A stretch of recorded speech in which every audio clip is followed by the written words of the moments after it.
আনন্দপুরে অগ্নিকাণ্ড, একের পর এক ঘন্টা কেটে যাচ্ছে কিন্তু যে মৃত্যু হয়েছে, উৎকণ্ঠা পরিবারের। ধ্বংসস্তূপের মধ্যে স্বজন হারাদের কান্না। এখনো পর্যন্ত অগ্নিদগ্ধ হয়ে 8 জনের মৃত্যু হয়েছে, নিখোঁজ বহু। আনন্দপুরে এখনো ধিকি ধিকি করে আগুন জ্বলছে, অগ্নিদগ্ধ দেহ খোঁজার কাজ চলছে। যত্রতত্র পড়ে রয়েছে আতপোড়া সামগ্রী, পোড়া গন্ধ। আনন্দপুরে মৃত্যু মিছিল, উদ্বেগ বাড়ছে, উৎকণ্ঠা বাড়ছে। যে ছবি, একটি গাছ, অর্থাৎ এই অগ্নিকাণ্ডে গাছটিও সম্পূর্ণ জ্বলে গেছে, একেবারে ভস্মীভূত। আশপাশের কিছু দোকান, সেগুলোর যে অবস্থা একেবারে ভয়ানক। সেই আগুনের চেহারা, গতকালও দমকলকে যথেষ্ট বেগ পেতে হচ্ছে। আনন্দপুরের এই অগ্নিকাণ্ডের যে ছবি, আনন্দপুরের নাজিরাবাদে এখনো ধিকি ধিকি আগুন জ্বলছে, নিখোঁজ বহু। এটাই সব থেকে বড় চিন্তার বিষয়, কারণ একের পর এক মৃত্যুর খবর সামনে আসছে। কারণ নিখোঁজের তালিকাটা অনেকটা দীর্ঘ ছিল। সেই নিখোঁজের তালিকায় যাদের কোনো খোঁজ মিলছিল না, কেউ বা ভাইকে খুঁজছেন, কেউ বা বাবাকে খুঁজছেন, কেউ বা ভাইপোকে খুঁজছেন, কেউ বা পরিবারের একাধিক সদস্যকে খুঁজছেন, যারা সেই কারখানার কর্মী, যারা সেদিন ঘটনাস্থলের রাতে তারা সেদিনকে ছিলেন, কোথায় গেলেন। গতকাল রাতভর অবধি পর্যন্ত যে বক্তব্য এসছে, একাধিক মানুষের অভিযোগ, অসহযোগিতার অভিযোগে তারা সামনে এনেছেন। তারা কোথায়, তাদের কান্নার রোল গোটা এলাকা জুড়ে। দুটো ছবি দেখাচ্ছি, একদিকে এখনও ধিকি ধিকি বহু ক্ষেত্রে আগুন দেখা যাচ্ছে, অন্যদিকে পাশে সংলগ্ন একটি গাছ, এবং সেটা নারকেল গাছ হতে পারে, সম্পূর্ণ পুড়ে ছাই হয়ে গেছে আগুনের লেলিহান শিখায়।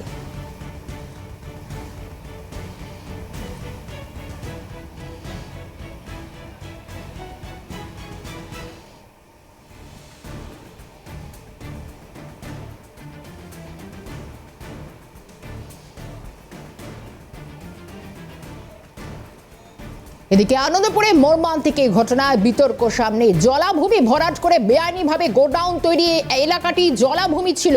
অভিযোগ করছেন এলাকার বাসিন্দারা। মাছের ভেড়ি চাষের জমি ছিল বলে অভিযোগ। বিগত কয়েক বছরের মধ্যেই চেহারাটা সম্পূর্ণ পাল্টে গিয়েছে।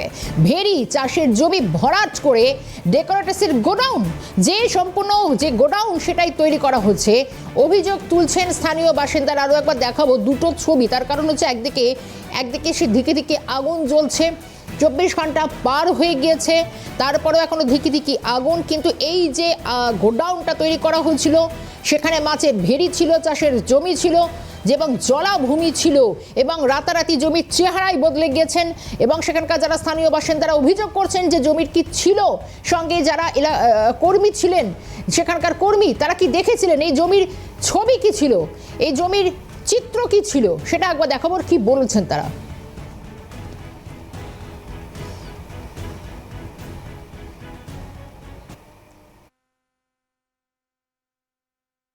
হ্যাঁ, গোডাউনের জায়গাটা এইখানটা আমরা পাঁক ফেলে এখানে উঁচু করেছিল বলে আমরা এই জায়গাটার নাম দিয়েছিলাম পাঁক ঘর বলে। কারণ পাঁক ফেলে ওটা উঁচু করে তারপরে বাড়ি বানানো হয়েছে। পেছন থেকে ভেড়িও ছিল।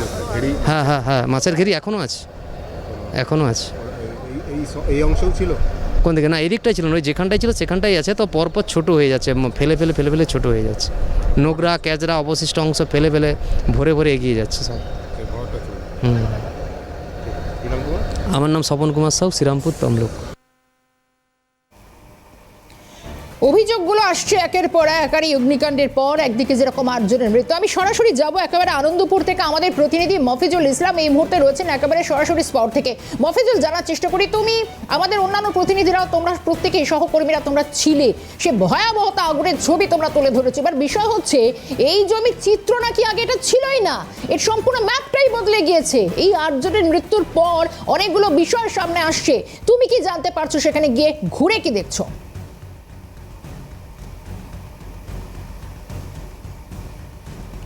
দেখা, যে এলাকায় এই গোডাউন, যেখানে এই অগ্নিকাণ্ডের ঘটনা ঘটেছে, এই পুরো এলাকাটা হচ্ছে রামসার সাইট ওয়েটল্যান্ড এলাকার মধ্যে পড়ে, অন্তর্ভুক্ত, রামসার সাইটে অন্তর্ভুক্ত। ফলে পুরোটাই হচ্ছে ওয়েটল্যান্ড, জলাভূমি, মাছের ভেড়ি এবং জলাশয়, এই পুরো তার চরিত্র হচ্ছে এই এলাকাটা। এবং সেটারই চরিত্রর বদল ঘটেছে বিগত কয়েক বছর ধরে। সেগুলোকে ভরাট করা হয়েছে, ভরাট করে তারপরেই কিন্তু এই সমস্ত গোডাউন সেগুলো কিন্তু তৈরি হয়েছে। আমি ছবিটা দেখাতে বলবো। এখন দেখো যে গোডাউনের যেগুলো ধ্বংসাবশেষ দেখতে পাচ্ছ ভয়াবহ এই অগ্নিকাণ্ডের কারণে, সেই জায়গা থেকেই তোমার গোপাল সেন দেখিয়ে দেবে। পাশেই দেখো মাছের ভেড়ি রয়েছে, জলাভূমি রয়েছে, সেই ছবি কিন্তু একদম তুলে ধরার চেষ্টা করছে গোপাল সেন।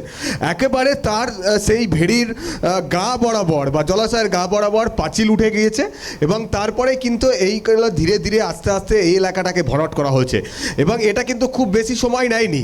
বিগত কয়েক বছরের চেষ্টাতেই কিন্তু পুরো এলাকাটাকে ভরাট করা হয়েছে এবং তারপর এই এলাকার গোডাউনের এরিয়া বেড়েছে, এলাকার গোডাউনের চিত্র বেড়েছে এবং এই এরিয়ার চরিত্রগত বদল ঘটে গিয়েছে। যেটা একটা সময় জলাভূমি ছিল, জলাশয় ছিল এবং কিছু অংশ আবার চাষের জমিও ছিল, যেখানে জলাশয়ের মধ্যে এলাকার মানুষজন চাষ করতো, যদিও সেই চরিত্র চাষের চাষযোগ্য জমি নয়, কিন্তু জলাশয়ের মধ্যে অনেক এলাকার যারা এই এলাকার পূর্বপুরুষ তারা কিন্তু এখানে চাষাবাদও করতেন। সেই পুরো এলাকাটাকে এইভাবে কিন্তু মানে দখল করে নিয়ে কার্যত এখানে ভরাট করে পুরো এলাকায় এই সমস্ত গোডাউন কিন্তু গজিয়ে উঠেছে বিগত কয়েক বছরের মধ্যে, ফলে যা কিন্তু সম্পূর্ণ বেআইনি।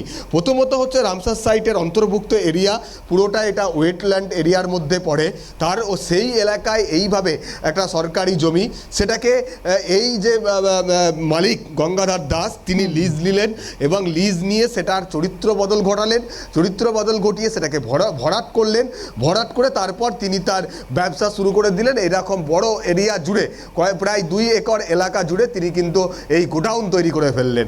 এটা কিভাবে সম্ভব? প্রশাসনের নাকের ডগায় এটা কিভাবে গজিয়ে উঠতে পারে? এমনটা নয় যে এই এলাকায় ভরাট করে এত বড় একটা গোডাউন তৈরি হয়ে যাচ্ছে, প্রশাসনকে অন্ধকারে রেখে হয়ে যাচ্ছে এমনটা নয়, বা প্রশাসনের নজর এড়িয়ে তৈরি হয়ে গেছে এমনটা নয়। তাহলে কেন ওয়েটল্যান্ড এরিয়ার মধ্যে একটা গোডাউন হতে পারে? এটা তো কোনোভাবেই করা সম্ভব নয় বা এটা তো বেআইনি। ওয়েটল্যান্ড এরিয়া জলাশয়ের মধ্যে দুটো অংশ তৈরি করার ক্ষেত্রে ছাড়পত্র দেওয়া হয়েছিল, একটা হচ্ছে হসপিটাল, 2 নম্বর হচ্ছে স্কুল, শিক্ষার জন্য, শিক্ষা ব্যবস্থার জন্য স্কুল। এই 2 কাজ ছাড়া আর কোনোভাবেই এই সমস্ত এলাকা ভরাট করে কোনো নির্মাণ করার কথা নয়। কিন্তু তারপরেও এই এলাকা ভরাট করে এইভাবে লোহার কাঠামো তৈরি করে টিনের ছাউনি দিয়ে বড় বড় গোডাউন কিভাবে গজিয়ে উঠলো, স্বাভাবিকভাবেই সেই প্রশ্নটা উঠছে। শুধু এই গোডাউন তৈরি করার পেছনে তৈরি করাই নয়, প্রশ্ন হচ্ছে যে ঘটনা, অর্থাৎ একেবারে রাতারাতি জমির চরিত্র যেভাবে বদলে ফেলা হচ্ছে, এবার বিষয়টা হচ্ছে যে তাহলে যখন এই কারখানাগুলো তৈরি করা হচ্ছিল সেখানে কি নিয়ম বিধি এগুলো তোয়াক্কা না করে এই কারখানা তৈরি করা হচ্ছিল? জমির চরিত্র বদলে ফেলা হচ্ছিল? তা না হলে কালকে এত এই যে আগুন নেভাতে এতটা বেগ পেতে হচ্ছিল দমকল কর্মীদের?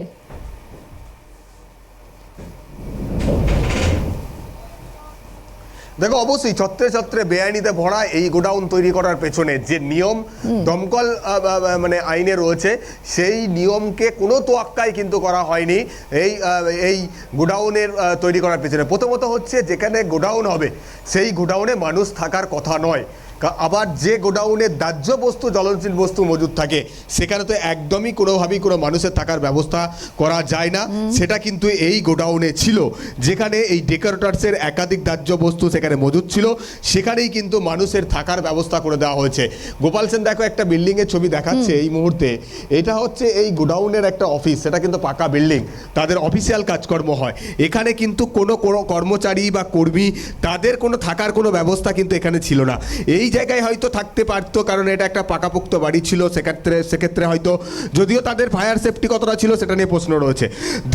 দ্বিতীয় নম্বর হচ্ছে যে এই গোডাউন তৈরি করার পেছনে যে পরিমাণ যে ফায়ার সেফটি রাখার প্রয়োজন ছিল সেটা কিন্তু ছিল না। কয়েকটা ফায়ার এক্সটিংগুইজার পেয়েছে দমকল কর্মীরা আগুন নেভাতে গিয়ে, তারা কিন্তু জানাচ্ছেন, কিন্তু সেই ফায়ার এক্সটিংগুইজার কতটা কাজ করতো, তার মানে মেয়াদ ছিল কিনা, এগুলো কিন্তু পরবর্তী সময় তারা পরীক্ষা করে দেখতে পারবেন।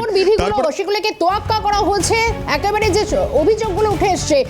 মফিজুল, তোমাকে ধন্যবাদ জানাবো, কারণ পরবর্তী আপডেট অবশ্যই নেব। 8 জনের মৃত্যু, 25 থেকে 30 জনেরও বেশি মানুষ নিখোঁজ, আর এত বড় ঘটনা সামনে আসার পরে অগ্নিকাণ্ডে আর কর্মীরা কি জানাচ্ছেন? এই জমির যা ছিল, জলা জমি ছিল, সেগুলোকে ভরাট করে রাতারাতি জমির চরিত্র বদলে ফেলা হয়েছে, গজিয়ে উঠেছে এই কারখানা। দেখুন মাছ চাষ হয় এখানে সব, এখানে পুরো এই সবই ছিল। হ্যাঁ, এখানে সব জমি ফমি ছিল, চাষবাস হতো, এইসব হতো। এই যে যে জায়গায় ডেকোরেটরস আছে এগুলো হয়েছিল, এগুলোও তো এরকমই ছিল জলাভূমি। হ্যাঁ, জলাভূমি ওই তোমার বছর 15 বছরের মধ্যে এগুলো সব ভরাট হয়েছে সব তোমার কারখানা হয়েছে কীভাবে ভরাট হয়েছে সেটা বলতে পারবো না। জলা টাইপের ছিল তো? হ্যাঁ হ্যাঁ ও দাউ করে জ্বলছিল এই অবস্থায়। তখন কি ভেতর থেকে কারো কোনো আওয়াজ টাওয়াজ পাচ্ছিলে যে কেউ আটকে রয়েছিল যারা? না সেটা আমরা বলতে পারবো না। কর্মীরা কি জানাচ্ছেন সেটা আপনাদের শোনালাম পরপর, এবং গ্রাউন্ড একবারে স্পট থেকে যে ছবি সেটাও আমাদের প্রতিনিধি তুলে ধরলেন। এবার বিষয় হচ্ছে জায়গায় জায়গায় অবৈধ নির্মাণ, অবৈধ কারখানা, সরকারের কোনো কি ভ্রুক্ষেপ নেই এবং সরকারের কোনো নিয়ন্ত্রণ নেই, দমকলের লাইসেন্সও নেই, সরকারের কোনো নিয়ন্ত্রণ নেই, হেলদোল নেই, শুধু প্রশাসনের এই ধরনের দুর্ঘটনা ঘটছে বারবার। প্রতিক্রিয়া বিজেপি নেতা দিলীপ ঘোষের। পশ্চিমবাংলাটা চলে গেলেও টিএমসি কিছু যায় আসে না, তাদের সরকারটা থাকলেই হবে। এই যে জায়গায় জায়গায় অবৈধ নির্মাণ, অবৈধ কারখানা, অবৈধ স্টোর, জিনিসপত্র যেখানে সেখানে যে জমা করে দিচ্ছে, তো সরকারি কোনো নিয়ন্ত্রণ নেই, কোনো লাইসেন্স নেই আর এফআইআরের জন্য, ফলে এই ধরনের দুর্ঘটনা ঘটছে। সাধারণ মানুষ, গরিব মানুষ মারা যাচ্ছে, তাদের সম্পত্তি নষ্ট হচ্ছে, সরকারের কোনো হেলদোল নেই। আর এই সরকারের ইচ্ছা শক্তিও নষ্ট হয়ে গেছে কিছু করার জন্য।